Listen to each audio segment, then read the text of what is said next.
For most people, everyday life includes its share of stressors and demands, ranging from family, work, and professional role responsibilities to major life events such as divorce, illness, and the death of loved ones.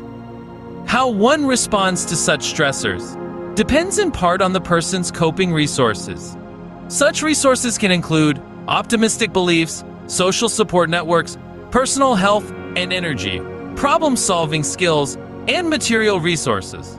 Ineffective coping can be defined as the inability to form a valid appraisal of the stressors, inadequate choices of practiced responses, and inability to use available resources.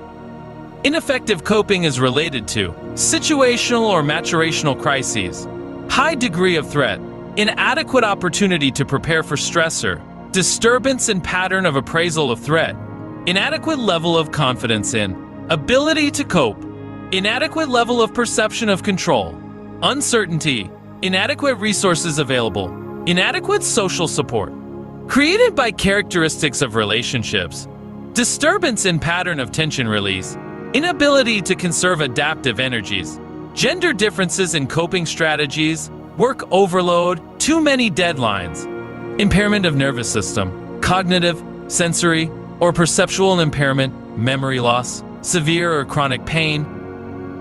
The subjective data of ineffective coping are reports inability to cope or ask for help, sleep pattern disturbance, fatigue, substance abuse.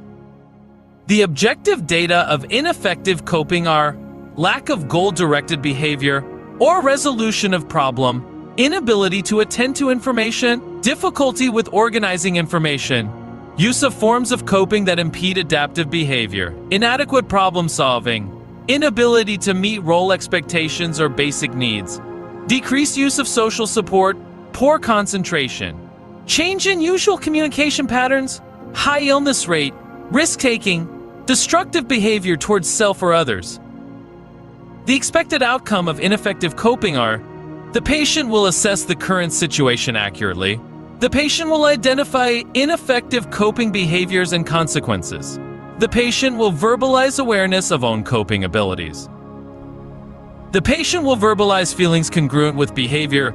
The patient will meet psychological needs, as evidenced by appropriate expression of feelings, identification of options, and use of resources.